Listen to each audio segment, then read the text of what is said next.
Yes, people, welcome back to the channel, and this is the Manchester United versus Bournemouth preview. With United sitting slightly pretty in 6th place, 1 loss in 9, but only 2 wins in the last 5. United have the most confusing run of form, like one that's very difficult to make sense of. But that pretty much sums up the rest of the league, doesn't it? You've got parity, competitiveness. As I've said before, I think that the floor and the ceiling is a little bit more condensed now in the Premier League, and anyone can beat anyone. So all that Manchester United can do really is take every game one step at a time, and we've got a tough few tests. And this is Bournemouth, you know. This is not a side that Manchester United have fared well against in recent times. I think we've lost the last 2 games 3-0, I believe. And I think if Bournemouth were to win by 3 goals again, it would be the first team in history to ever do that 3 consecutive times against Manchester United. But this is an Iraola side. Iraola was once flavour of the month for Bournemouth, for making him a very formidable outfit over the past couple of years, overperforming massively, making them very entertaining to watch, heavy metal football. But they've had a tough time of it of late. Bournemouth are actually winless in 6 Premier League games. They haven't won in 6, and they've been sliding down the table. They were up in the upper echelons, they were in top 4, looking great. And as what can happen in this league now, because it's so close, if you go on a poor run of form, then you find yourself at the bottom. I think they're hovering around 13th now, without a win in 6. And you could say that's a good time for United to play them. United in slightly better form, or in better form, to be honest, in general. Bournemouth having a tough time of it. They're involved in very chaotic games, very end-to-end basketball matches, almost like tennis court matches. Ping pong's probably a better analogy for it. That they're unfortunately coming out worse of in terms of those games where they're looking quite susceptible. I even watched them a few weeks ago at the Etihad, and they were very, very open. And if you look at it, you'd probably say that's probably a better matchup for this United team. But there's a massive caveat, and that's on United's availabilities, because by the time this probably is released, this will be answered. But I've obviously filmed this on a Friday. I filmed it after, as I always will do. I'll wait for Amorim to come out and do his press conference. And he said that he's still not sure whether Ahmad and Mbeumo and Mazraoui are going to be available, because the general consensus was Monday, United are playing, that'll be the last game, and then literally they'll hop on a jet after that match. Ahmad and Mbeumo or Mazraoui, but we definitely have them for Bournemouth. Now it's a little bit more up in the air. See, by the time this is released, that would have changed, which is why I'm actually going to do 2 different lineups. One that will be almost like an AFCON affected 11, and an AFCON unaffected 11 as well. I'm going to give 2 for you, 2 for the price of 1. Because I think the outlook of this match looks very, very different depending on that. And I'm going to get into that a little bit later. But because Bournemouth are such a physical, quick team, they've got quality in it, they are very transitional and very open, United need players that are going to you need players that thrive in that type of environment. That's why I think Cunha might actually have one of his better games in this one. And I think Mbeumo and Ahmad, which is a lot of our attacking threat, provided so much balance on that side as well. And also Ahmad allows us to not have that double fullback and wing-back pairing that has made us very, very tepid in the past, and our results are actually not very good when we do play that. It's going to be a big ask, and I'm not going to be disingenuous. As I said, I think I've had a couple of videos ago. Losing them 2 is going to be a tough one for any manager to deal with, and I'm not going to act like if we were to drop points or we looked worse, that you can probably land that at the feet of the manager, because I think that will be something that any manager would struggle with if you lose the whole right side of your team, basically. Even when Mazraoui occasionally plays right centre-half. And I'm not going to act like I'm not worried. Obviously, there's ways around it. There's ways that we can probably try and navigate it, but sometimes you can't obviously substitute for player quality and talent, and especially when Ahmad has played really well the last couple of games, and then Mbeumo, whether he plays well or not, because he has struggled a bit in terms of his general performance, he's a GA generator, goals and assists, straight out of the Salah mould. Players like that are worth their weight in gold. They're valuable. They're the ones that make you win matches you should lose and make you salvage points when you shouldn't get them. So, I don't know. It's a tough one. He's literally come out and said he's not sure, and he'll know more on the Saturday. And obviously, this will probably come out either on a Saturday or the Sunday. You'll see when it does. The answer might be more prevalent at that point, or it could have been one of them where Amorim does know and he's just trying to be coy, trying to not give too much to in terms of the opposition in availability and selection. But we should definitely know more soon. But what he has confirmed is De Ligt is unavailable. He's nursing a back injury. Maguire's unavailable. That's two of our main starting central centre-halves that aren't available. So you might have to do Aiden Heaven, who's had a great game against Wolves. How much stock can you put in it? And then obviously the previous game where he got thrown in to the Lions Den, having not played a lot, he did struggle. And Bournemouth will definitely be a much tougher test than Wolves was. So we've got no Sesko, we've got food poisoning, no De Ligt, and no Maguire. But we are kind of got our fingers and toes crossed for the availability and kind of waiting around, refreshing the pages to see how we will fare with Ahmad and Mbeumo and Mazraoui, or what we'd have to look like without him. Especially in a game where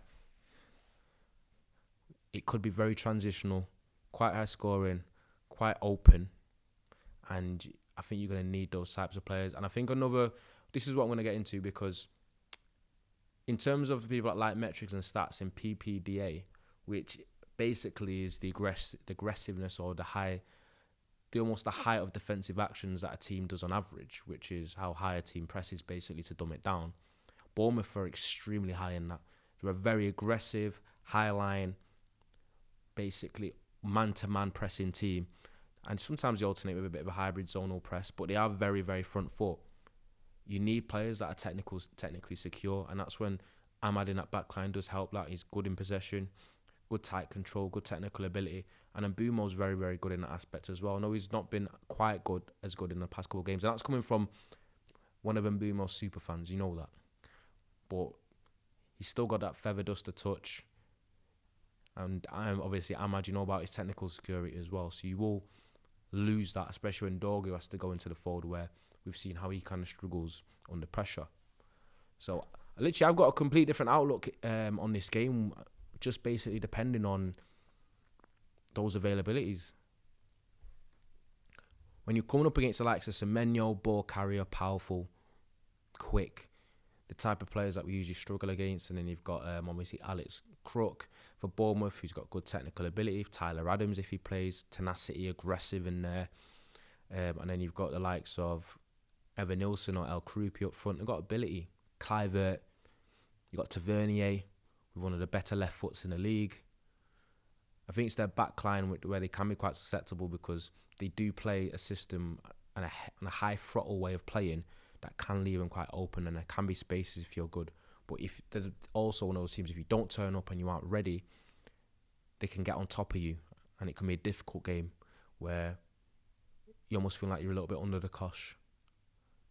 And they're a tough team to keep out.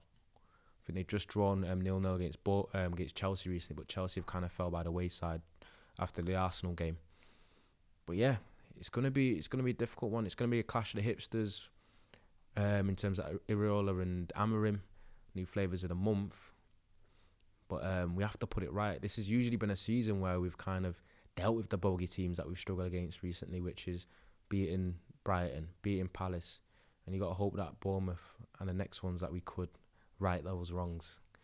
But you know what? I'm not going to waste any more time. I'm going to go into the lineup. I'm going to give you two lineups. I'm going to give you the lineup of if Ahmad and Mbeumo and Mazraoui are available first.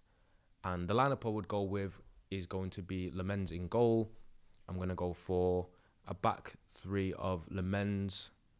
Obviously not Lemens. Lemens in goal. Shaw, Martinez as a central centre-half. I'm going to try it. I know height might be an issue, but I think he's clever enough. He's got the IQ, and I think his ball-playing ability is excellent there. And I think Shaw's played well. I'm going to go for Lenny Euro as the right centre-half. I'm going to go for the midfield pairing of Bruno Casemiro, mainstays. I'm I'm going to go for the low left wing back, Ahmad right wing back, and a front three of Mount, Cunha, and Mbeumo. That will be my 11 that I feel like could possibly get a result. It could definitely threaten Bournemouth if they're available. And I think Cunha as the 9, dropping in deep, false 9, kind of disorganising their press a little bit, filling in those gaps, giving us an out ball with Mbeumo running in central, running behind. I think it could be a deadly combination if we get it right. And then you've obviously got Ahmad going down the right side as well. I think that's where a majority of our threat usually comes down that side.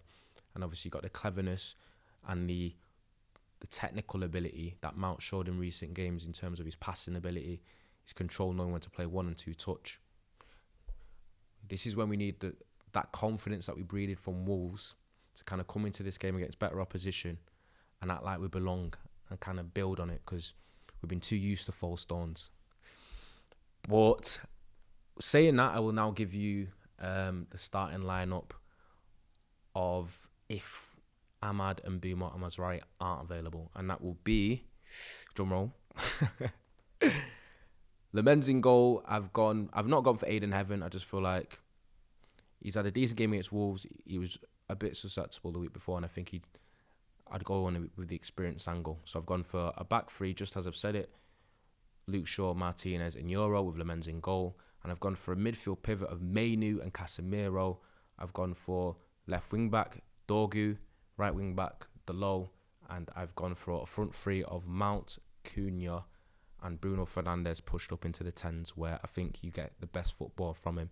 And I think that's the best I can think of in terms of a Bournemouth game without those players, where we can still pose a threat. You've lost a little bit of in-behind running. There's a lot of to-feet players. But I think United have to try and make it work. But I do look at the lineup and think it does look a little bit defensive. It does look like it doesn't have enough running power going forward. In the forward line, I'm not a big fan of the 2 full-backs and the wing-back areas in this system. It's something that we've massively struggled against in recent times. But what can we do? You've got to deal with what we got, and I think that's why I think these AFCON departures is going to be a tough one to navigate. But honest to God, I feel like United could get a score win. If Ahmad and Mbeumo are available, I think it could be a 3-2. I think it will be a high-scoring match. It'll be very end-to-end. I think that somehow suits United as well from a scoring standpoint. I think players that have got quality in forward areas that can thrive. It's just about whether we out-quality and out-finish Bournemouth. But I do find it difficult, especially without Delete Maguire, to think we'll keep him out and keep a clean sheet, especially we've only got 1 clean sheet all season. So I'd go for a 3-2 win in my prediction if those players are available. But if they're not, I think the best I can hope for is a score draw. I'd even edge towards a loss. But they've been leaky defensively recently. They've not won in 6. We've got rights to put wrong with Bournemouth. I think we've usually tried to be slightly better at home.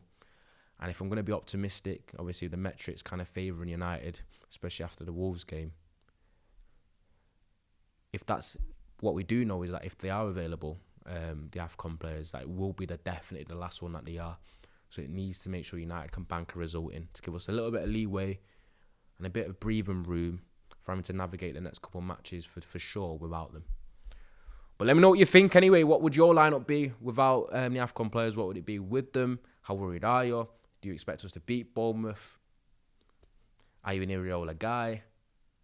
Do you think United are on the verge of going on a little bit of a run, cementing themselves in not top 5 places? Because going Monday again, we're going to see where all the teams place. We're going to see all the results before us, and then we're going to know what we're playing for.